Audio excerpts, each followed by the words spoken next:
Bienvenido a Duerme con Historias. Escucha, relájate y duerme.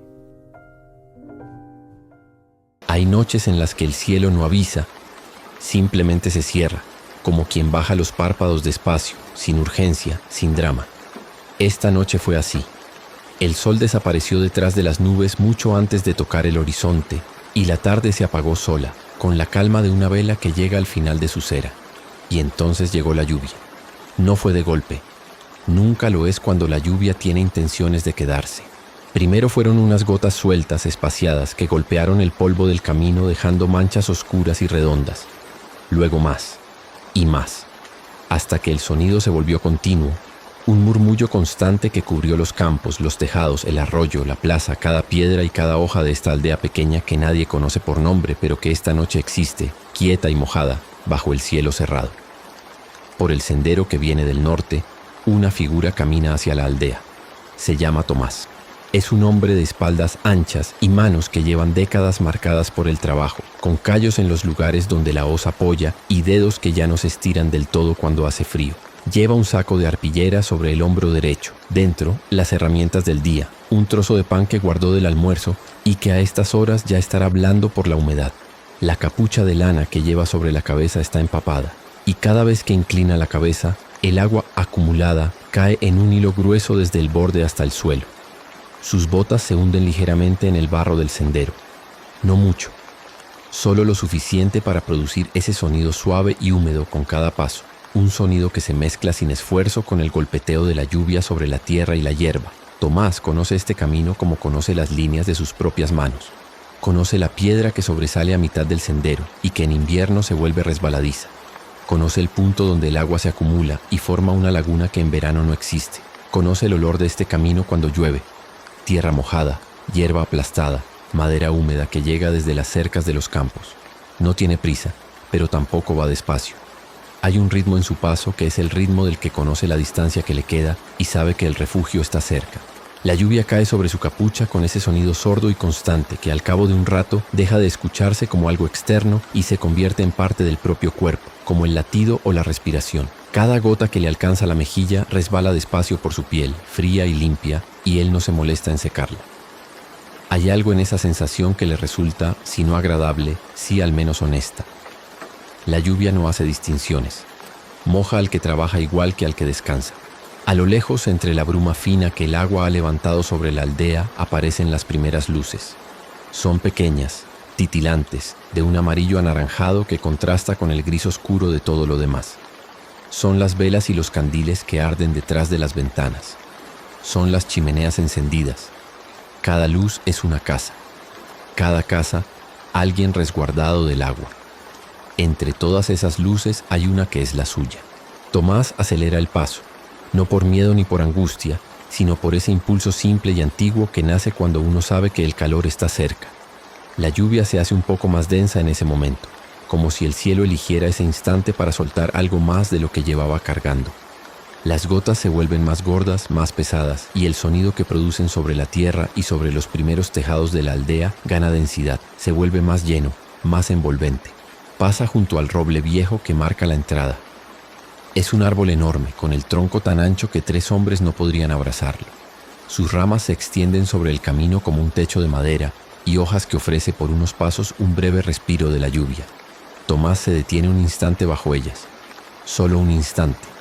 Ajusta el saco, sacude el agua de la capucha y mira hacia la aldea. Puede ver el humo que sube de las chimeneas y se disuelve en la lluvia antes de llegar a nada. Puede ver las siluetas oscuras de las casas apiñadas, protegiéndose unas a otras del viento con su mera cercanía. Puede escuchar bajo el sonido de la lluvia el borboteo del arroyo que cruza la aldea y que esta noche lleva más agua de lo normal. Y puede oler, con esa claridad que trae el aire frío y mojado, el humo de leña que sale de cada hogar. Retoma el camino. En el empedrado de la calle principal, sus pasos suenan diferente. Aquí el sonido es más sólido, más definido, cuero contra piedra mojada, un golpe rítmico que resuena entre las fachadas de las casas y se pierde en el murmullo del agua. Los charcos que se han formado entre las piedras reflejan temblando las luces de las ventanas. El agua corre por los bordes de la calle buscando el arroyo. Pasa junto a la casa del herrero. La fragua está apagada a esta hora, pero el olor del carbón y del metal todavía flota en el aire húmedo. La ventana pequeña muestra un resplandor tenue que casi no se mueve. Martín ya estará dormido, o estará sentado junto al fuego con su gato, escuchando la lluvia con los ojos entrecerrados. Unos pasos más adelante, la fuente de la plaza. El agua de lluvia cae sobre el agua de la fuente y produce un sonido diferente al que produce sobre la tierra.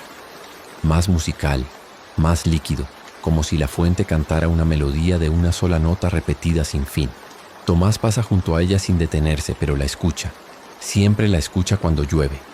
Y entonces llega. Su casa está al final de la calle, ligeramente apartada, con una huerta pequeña delante que ahora es solo barro y tallos oscuros bajo la lluvia. La puerta es de madera vieja y gruesa, con una aldaba de hierro. La luz que sale por la rendija inferior es dorada, cálida, y Tomás sabe que al otro lado hay fuego, hay sopa caliente, hay mantas de lana, hay silencio. Empuja la puerta. El sonido de la lluvia cambia en ese instante. Mientras la puerta se abre, el sonido que era directo y envolvente empieza a retroceder. Y cuando la puerta se cierra detrás de él, el mundo del agua queda fuera, reducido a un murmullo constante que llega desde el tejado, a un goteo rítmico que cae desde el alero y golpea el suelo junto a la entrada. El calor lo recibe de golpe. No un calor violento, sino el calor acumulado de horas de fuego ardiendo en la chimenea, impregnado en las piedras del suelo, en la madera de las vigas, en la lana de las mantas dobladas en la esquina. El olor es inmediato y total. Humo de encina, caldo de verduras, lana húmeda que se seca despacio junto al fuego. El olor de su hogar. Deja el saco junto a la puerta. El agua escurre del saco y de su capucha y forma un pequeño charco sobre las piedras del suelo. Se quita las botas con movimientos lentos y las coloca cerca de la chimenea para que se sequen. Sus pies envueltos en tiras de tela están húmedos y fríos, pero las piedras del suelo, calentadas durante horas, comienzan a devolverles la temperatura poco a poco. Elena está sentada junto al fuego. No dice nada cuando Tomás entra. No necesita decir nada. Solo lo mira con los ojos tranquilos de siempre y señala el cuenco de barro que espera sobre la mesa. Tomás se sienta en el banco de madera. Toma el cuenco entre las dos manos y siente el calor atravesarle los dedos. El primer sorbo es lento. El caldo está espeso y caliente, con sabor a nabos, a cebolla, al tomillo que Elena cuelga del techo en verano para que se seque y que añade a todo con una mano generosa. Fuera, la lluvia sigue. Se escucha sobre el tejado, constante e incansable. De vez en cuando una ráfaga de viento empuja las gotas contra la ventana pequeña que da al huerto, y el cristal tiembla con un sonido breve y cristalino antes de volver a la quietud. El fuego crepita, la leña cruje, y Tomás, con las manos alrededor del cuenco y el calor en la cara, no piensa en los campos, ni en las herramientas, ni en el día de mañana. Elena añade un trozo de leña al fuego sin levantarse del todo. Por un momento las llamas bajan y casi desaparecen, y la habitación se oscurece hasta que la madera nueva prende, y la llama crece de nuevo, más alta, más naranja, iluminando los detalles de la habitación. La mesa con sus marcas de uso, el estante de los platos de barro, las hierbas colgadas del techo, la manta doblada en el catre. Tomás termina la sopa. Deja el cuenco sobre la mesa. Se queda un momento escuchando. La lluvia sobre el tejado de paja tiene ese sonido particular que no se puede describir exactamente, pero que cualquiera que lo haya escuchado reconocería en cualquier parte. Un murmullo suave y denso, como si el tejado entero vibrara ligeramente, como si la casa respirara. Se acerca al catre. Las mantas son gruesas, tejidas con lana de las ovejas de las colinas del este. Huelen a lana, a humo, a tiempo. Se envuelve en ellas despacio y su cuerpo, que todavía conserva el frío de la lluvia en los huesos más profundos, comienza a calentarse con una lentitud que es en sí misma un placer. El calor avanza desde los pies hacia arriba. Los músculos se sueltan uno a uno. Los párpados se vuelven pesados. La lluvia sigue ahí, siempre está ahí.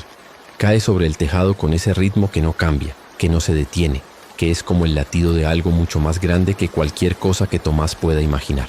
Y bajo ese sonido, con el calor de las mantas encima y el olor del fuego y la sopa todavía en el aire, Tomás cierra los ojos. La casa queda en silencio. Solo la lluvia habla. Mientras Tomás duerme y la lluvia continúa su canción sobre los tejados, hay otra luz que todavía brilla en una de las casas cercanas. Es una luz más pequeña, más íntima que la de una chimenea. Es la luz de una sola vela colocada sobre el alféizar de una ventana que da a la calle mojada.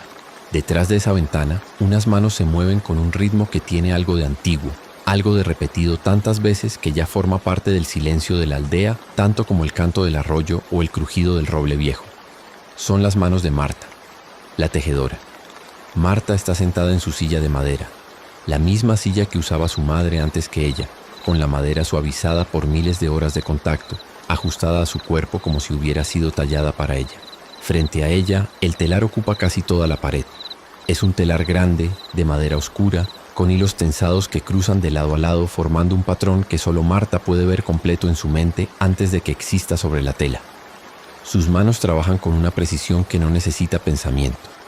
Los dedos toman el hilo, lo guían, lo pasan entre la urdimbre con un movimiento fluido que se repite una y otra vez. Cada pasada produce un sonido suave, casi imperceptible. El susurro de la lana contra la lana, seguido del golpe rítmico del peine cuando compacta las fibras. Es un sonido delicado y repetitivo que se mezcla con el sonido de la lluvia que cae al otro lado de la ventana hasta que ambos se vuelven una sola cosa. La vela que arde junto a ella proyecta sombras largas sobre la pared. Las sombras de sus manos se mueven como pájaros lentos, agrandadas y distorsionadas por la llama temblorosa. A veces una corriente de aire se cuela por alguna rendija y las sombras danzan por un instante antes de volver a su quietud. La cera se derrite con paciencia y forma un pequeño río blanco que desciende por el cuerpo de la vela y se solidifica antes de llegar a la madera de la base. El tejido que Marta está creando esta noche es una manta. Lana en tonos oscuros, marrones y grises, con un patrón de líneas que forman pequeños rombos. Es un encargo para la hija del molinero que se casará en primavera. Pero eso es algo que pertenece al futuro, y esta noche Marta no piensa en ello. Esta noche solo teje. La lluvia golpea suavemente el cristal de la ventana que tiene a su derecha. Es un cristal hecho a mano con pequeñas burbujas y ondulaciones que distorsionan lo que se ve al otro lado, convirtiendo la calle mojada en una imagen que tiembla ligeramente, como si existiera bajo el agua. A través de él, Marta puede distinguir el reflejo de su propia vela sobre los charcos del suelo y las siluetas oscuras de las casas de enfrente. Pero no mira, no necesita mirar, le basta con escuchar. El sonido de la lluvia sobre el cristal es distinto al sonido de la lluvia sobre el tejado.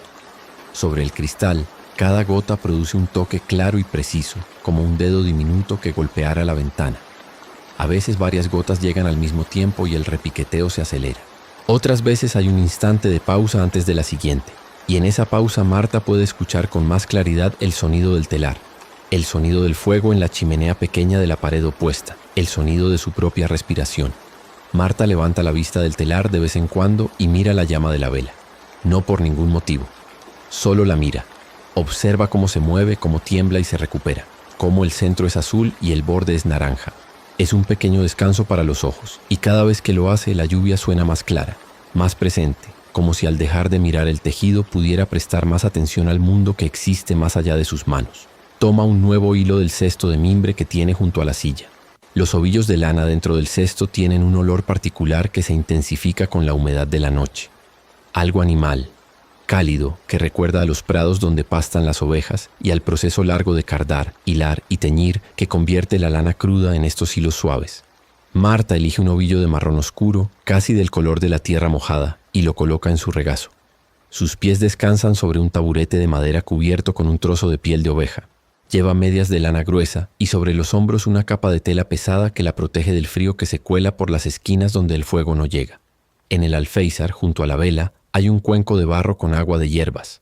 Lo toma de vez en cuando y bebe un sorbo sin dejar de mirar el tejido. Manzanilla y menta ya tibia, con ese sabor amargo y suave que se instala en el pecho como una pequeña fogata interior. Pase del hilo, golpe del peine, pase del hilo, golpe del peine. El tejido crece, línea a línea, como crece la noche, sin que nadie lo note. La manta tiene ya la longitud de un brazo extendido, y cada línea nueva es casi idéntica a la anterior, pero no del todo, porque las manos humanas, por expertas que sean, dejan su marca en variaciones pequeñísimas que hacen que cada tejido sea único, que ninguna manta sea igual a otra, aunque el patrón sea el mismo. El fuego necesita atención. Marta deja el hilo sobre su regazo y se levanta con un movimiento lento, caminando los 3 pasos que la separan de la chimenea. El suelo de piedra está frío excepto en el área que rodea el fuego, donde las piedras han absorbido el calor durante horas y lo devuelven con generosidad. Toma un trozo de leña y lo coloca sobre las brasas. Por un momento el fuego baja casi hasta desaparecer. Las brasas brillan en rojo oscuro y la habitación se ensombrece. Luego la madera prende. Primero un hilo de humo, luego una llama azul, luego la llama naranja que crece y se establece, devolviendo el calor y la luz. Marta vuelve a la silla. Retoma el hilo. Las manos encuentran el ritmo de nuevo como si nunca lo hubieran perdido. La vela ha consumido ya casi la mitad de su longitud. La llama es ahora un poco más baja, como si también ella cediera al cansancio de la noche. Marta sabe que debería dormir pronto.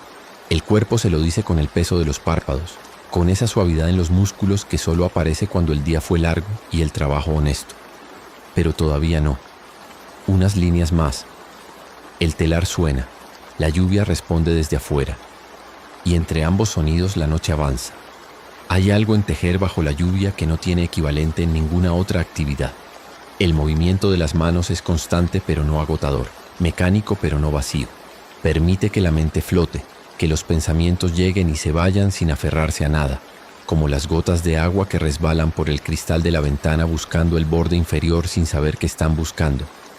La tejedora no piensa en nada concreto esta noche. Piensa en la lluvia mientras escucha la lluvia, y eso es suficiente. La última pasada del hilo la hace con dedos que ya apenas sienten la lana. El peine golpea por última vez con un sonido que es casi un suspiro. Marta se queda quieta un momento, con las manos sobre el tejido sintiendo la textura de la lana bajo los dedos. Luego se levanta. Apaga la vela con un soplo suave. El humo del pabilo sube en un hilo gris que se disuelve en el aire oscuro. La habitación queda iluminada solo por las brasas de la chimenea que proyectan un resplandor rojizo y tenue sobre las paredes, sobre el telar donde la manta espera, sobre el cuenco vacío del alféizar. Marta se mete en la cama. Las mantas la reciben. Sus manos, que no se han detenido en horas, descansan quietas por primera vez. Los dedos todavía recuerdan el movimiento del hilo. Todavía sienten su textura, pero ya no se mueven. Ya están entregados al sueño.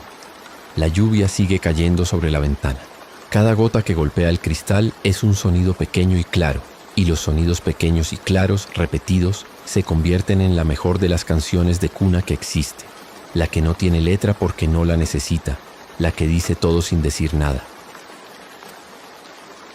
Si Marta hubiera mantenido los ojos abiertos un momento más y hubiera mirado a través de la ventana empañada, habría visto una figura oscura cruzar la calle con la calma de quien conoce cada piedra del suelo y cada sombra de cada esquina.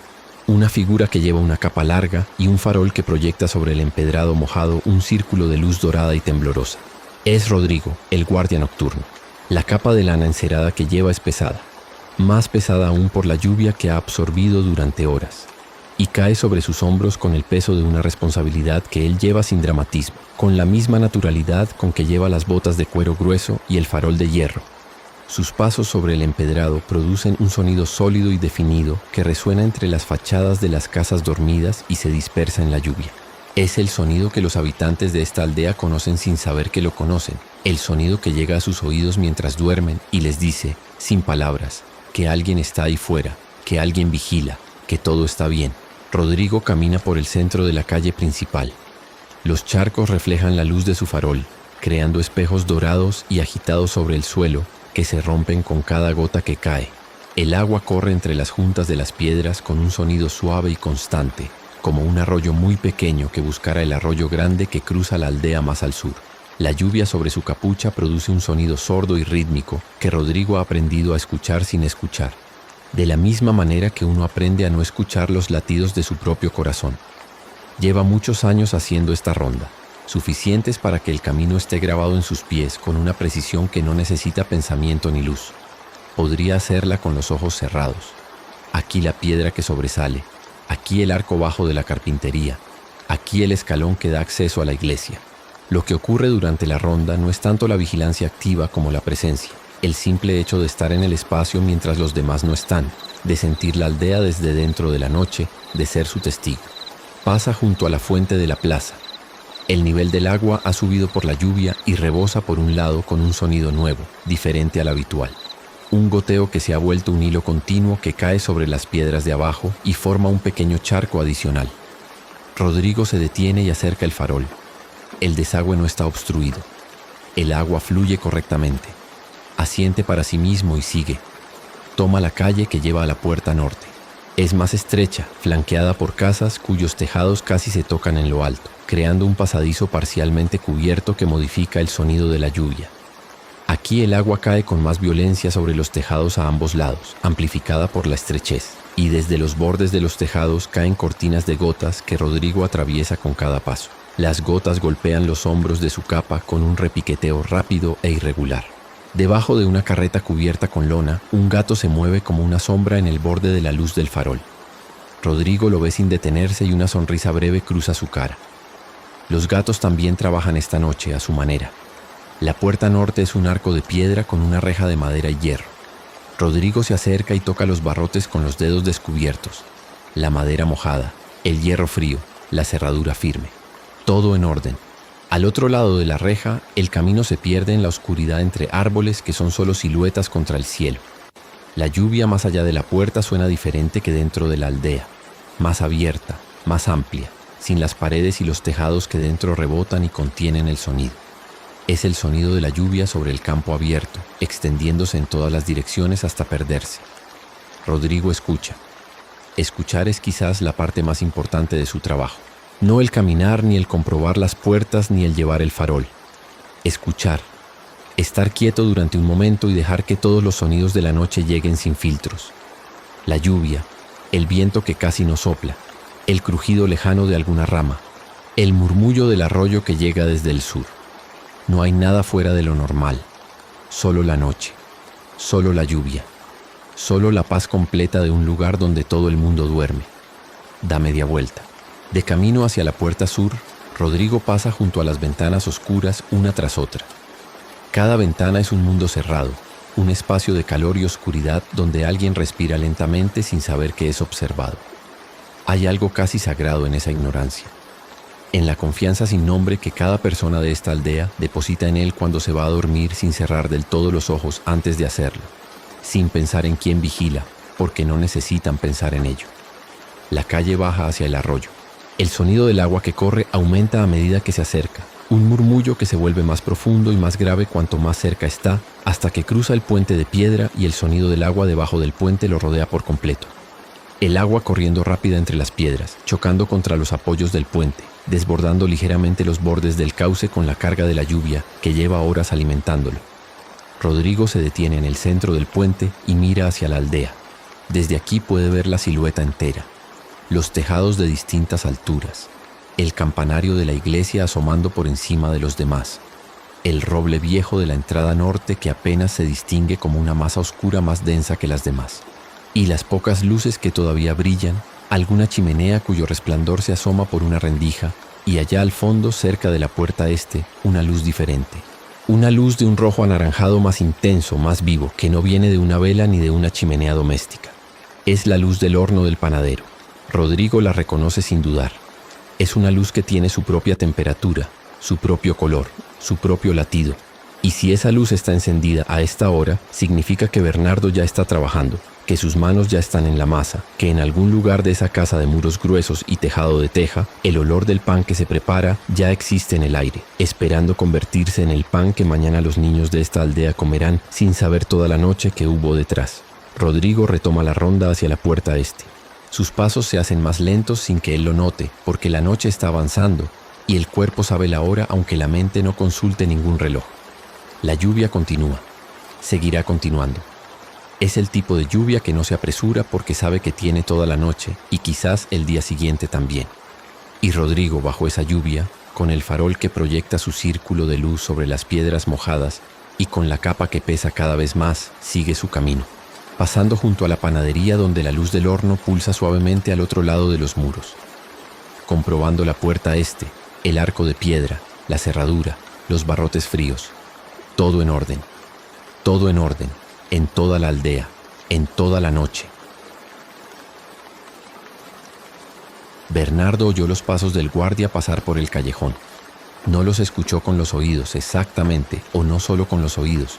Los sintió de la manera en que se sienten las cosas que forman parte del orden natural de las noches. Como se siente el frío antes del amanecer, como se siente el cambio del viento. Los pasos de Rodrigo son parte de la noche tanto como la lluvia o el fuego del horno.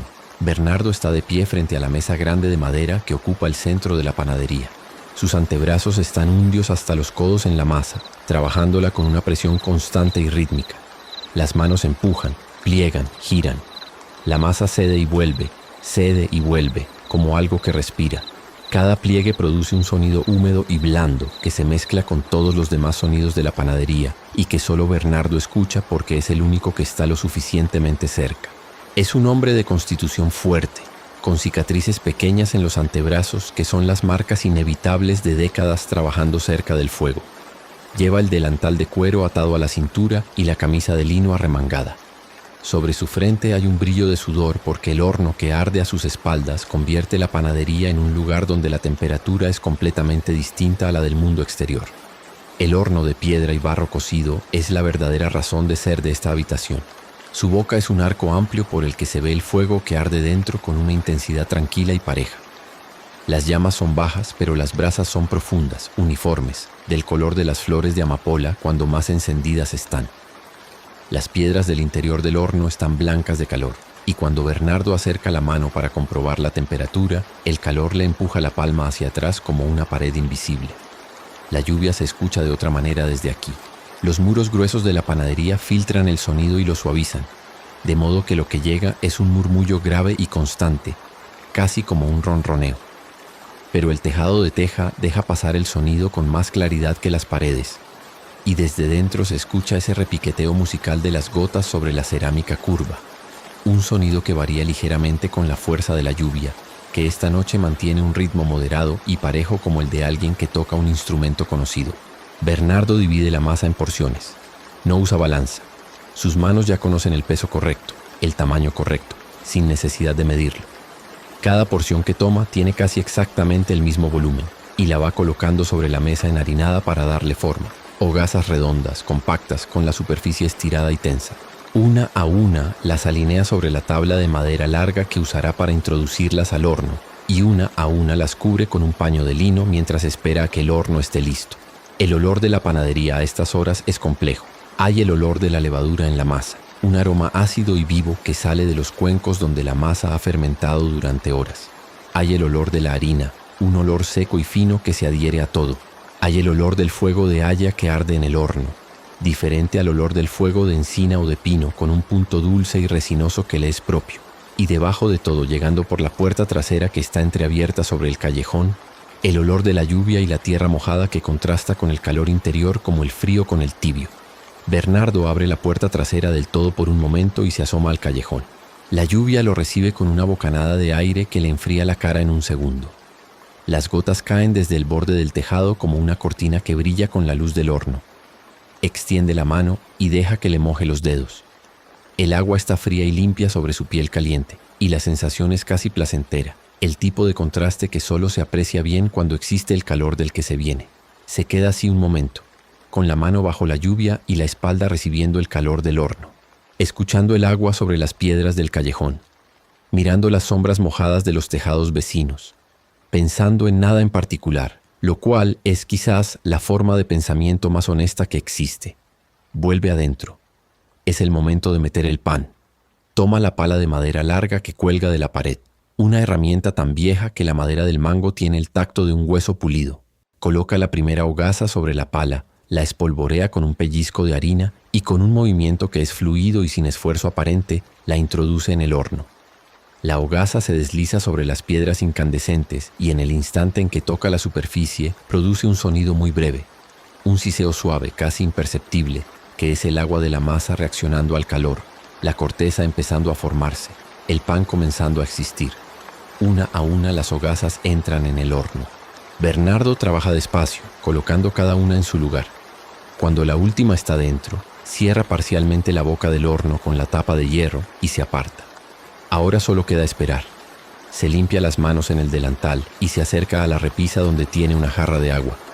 Bebe despacio, de pie, mirando el horno donde los resquicios de la tapa de hierro dejan escapar líneas de luz rojiza que se proyectan en el suelo de la panadería.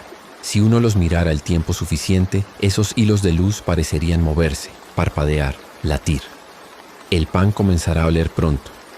No de inmediato, porque primero el calor tiene que penetrar la masa y hacer su trabajo en el interior antes de que el exterior empiece a cocinarse de verdad.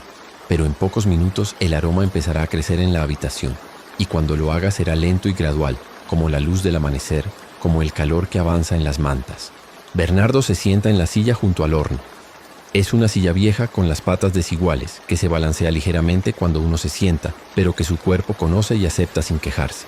Desde aquí puede vigilar la tapa del horno sin levantarse. Puede ver el resplandor que cambia a medida que la cocción avanza.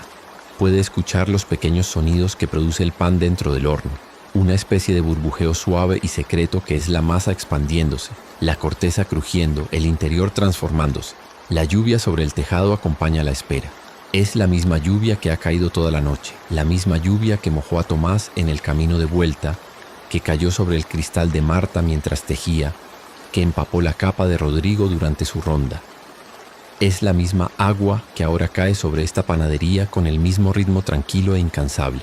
Y Bernardo la escucha con los ojos cerrados, sentado en su silla vieja junto al horno que late suavemente mientras el pan se cuece y el olor comienza a crecer. Cuando lo comprueba por primera vez, las hogazas ya han cambiado. Su superficie, que era blanca y blanda, se ha transformado en un dorado oscuro que brillar bajo la luz de las brasas. La corteza suena hueca cuando la golpea suavemente con los nudillos. Bernardo asiente. Todavía falta un poco. Vuelve a la silla. El aroma ahora es pleno y completo y sale por la puerta entreabierta hacia el callejón. Y del callejón a la calle, y de la calle a la plaza, mezclándose con el olor de la lluvia y viajando por el aire frío y húmedo de la aldea dormida. Es un aroma que no necesita ser descrito para ser entendido. Todo el mundo sabe a qué huele el pan que se hace de noche, el pan que aparece en la mañana sin que nadie haya visto el trabajo que lo trajo al mundo. Bernardo extrae las hogazas cuando están listas. Una a una con la pala, las deposita en la tabla de madera donde se enfriarán. El vapor que sale de cada hogaza sube en volutas lentas que se disuelven en el aire cargado de la panadería. Las hogazas están perfectas, doradas, firmes, con las grietas naturales donde la masa se expandió buscando espacio. Se sienta de nuevo. El trabajo de la noche está hecho. Fuera, la lluvia continúa, y Bernardo, con los ojos que se van cerrando solos y el calor del horno en la espalda y el olor del pan recién hecho en el aire, se deja llevar. No lucha contra el sueño. ¿Para qué? La noche ha cumplido su parte. El pan está hecho. Ahora le toca descansar. La silla se balancea ligeramente. La llama en el horno se reduce a brasas. Y la lluvia, siempre la lluvia, repiquetea sobre el tejado de teja con su canción que no cambia, que no se cansa, que no necesita descansar porque es agua y el agua no descansa nunca. La panadería queda en silencio. Solo la lluvia habla. Y la lluvia habla sobre toda la aldea. Habla sobre el tejado de paja de la casa de Tomás, donde el murmullo es suave y denso como el ronroneo de algo muy grande y muy manso. Habla sobre el cristal de la ventana de Marta, con ese repiqueteo claro y musical que ella ya no escucha porque duerme. Habla sobre las piedras del empedrado donde Rodrigo ha dejado de caminar, porque Rodrigo también se ha detenido al fin bajo el alero de la torre, y sus ojos están mirando sin ver, y sus pies ya no necesitan moverse esta noche. Habla sobre los tejados de todas las casas, sobre los corrales donde las gallinas duermen con las cabezas bajo las alas, sobre el pozo de la plaza, donde cada gota produce un eco breve y profundo que nadie escucha, sobre la veleta de hierro de la iglesia que señala hacia el este, sobre el roble viejo de la entrada, cuyas ramas mojadas cuelgan quietas en el aire sin viento. Habla sobre los campos que rodean la aldea, sobre la tierra oscura y abierta que bebe en silencio, sobre los surcos donde la lluvia se acumula y se filtra lentamente hacia las raíces de lo que crecerá en primavera. Habla sobre el bosque que abraza la aldea desde el norte y el oeste, sobre las hojas que sostienen las gotas un instante antes de soltarlas, sobre el suelo del bosque cubierto de agujas y musgo que absorbe el agua sin ruido. Habla sobre el arroyo que corre bajo el puente de piedra, que esta noche corre con más fuerza que de costumbre, desbordando ligeramente los bordes de su cauce con toda el agua que el cielo ha enviado. La aldea duerme. No hay movimiento en las calles, no hay luces en las ventanas. No hay humo saliendo de las chimeneas porque los fuegos han bajado a brasas que brillan en la oscuridad de cada hogar como corazones tranquilos que latieran despacio, sin urgencia, guardando el calor para la mañana. Detrás de cada puerta cerrada, alguien respira lentamente. Los niños con las mantas subidas hasta la barbilla y los brazos en la posición que solo tiene sentido para ellos. Los ancianos con el sueño ligero de quien ya ha dormido muchas noches y sabe valorar cada una. Los jóvenes profundamente, con esa forma de dormir que solo existe cuando el cuerpo ha trabajado de verdad y el descanso es merecido sin discusión. Las madres, los padres, los hermanos, los vecinos. Todos dormidos, todos resguardados, todos ajenos a la lluvia que los cuida desde afuera. Hay algo en una aldea dormida bajo la lluvia que no tiene nombre exacto. Algo que se siente en el silencio que no es del todo silencio, en la oscuridad que no es del todo oscuridad, en la quietud que no es ausencia de vida sino su forma más pura de existir. Es el mundo recogido sobre sí mismo, reponiendo fuerzas, dejando que la noche haga su trabajo antes de que el día haga el suyo. Los tejados protegen, los muros resguardan, las puertas cerradas mantienen fuera el frío y el agua. Y la lluvia, que podría ser amenaza, que podría ser incomodidad, es esta noche la compañera más fiel de todos los que duermen aquí. Su sonido cubre los pensamientos que no dejan dormir. Su ritmo constante lleva a la mente hacia ese lugar donde los pensamientos se vuelven imágenes y las imágenes se vuelven sueños, y los sueños se disuelven en la nada suave del descanso profundo. La noche va cediendo. No se nota todavía en el cielo, ni en la oscuridad, ni en la lluvia que sigue cayendo con la misma paciencia de siempre. Pero hay algo en el aire, algo que los que trabajan de noche aprenden a reconocer sin poder explicar. La sensación de que el tiempo ha cruzado su punto más profundo y ahora avanza muy despacio hacia la luz. Quizás es un leve cambio en la temperatura, quizás el sonido del arroyo que parece haber bajado un tono, quizás nada. Quizás es solo que toda noche, por larga que sea, tiene un final, y ese final se acerca con la misma certeza silenciosa con que la lluvia cae del cielo. Pero ese final todavía está lejos. Todavía hay tiempo para dormir. Todavía hay tiempo para que la lluvia siga cantando su canción sobre los tejados de esta aldea pequeña y tranquila, sobre las piedras mojadas y los charcos oscuros, sobre el pan que se enfría en la panadería, y sobre las manos quietas de la tejedora, y sobre las brasas que menguan lentamente en cada hogar. La lluvia cae, cae sobre todo y sobre todos, cae sin prisa, sin pausa, sin otra intención que la de caer. Y bajo su sonido constante y suave la aldea descansa, descansa en la oscuridad completa, en el calor de sus mantas y sus muros, en la paz que solo existe cuando el trabajo del día está hecho y el trabajo del día siguiente todavía no ha empezado. En ese espacio entre dos mundos que la lluvia ocupa y llena con su presencia sin peso. No hay nada que temer, no hay nada que esperar, solo el sonido del agua que cae, solo el calor que se conserva, solo la respiración lenta de quienes duermen, solo la noche que pasa y la lluvia que la acompaña, y el silencio que existe debajo de ambas cosas, quieto y profundo y viejo como el mundo, como la piedra que bebe, como la tierra que espera, como el descanso que llega, como la lluvia que cae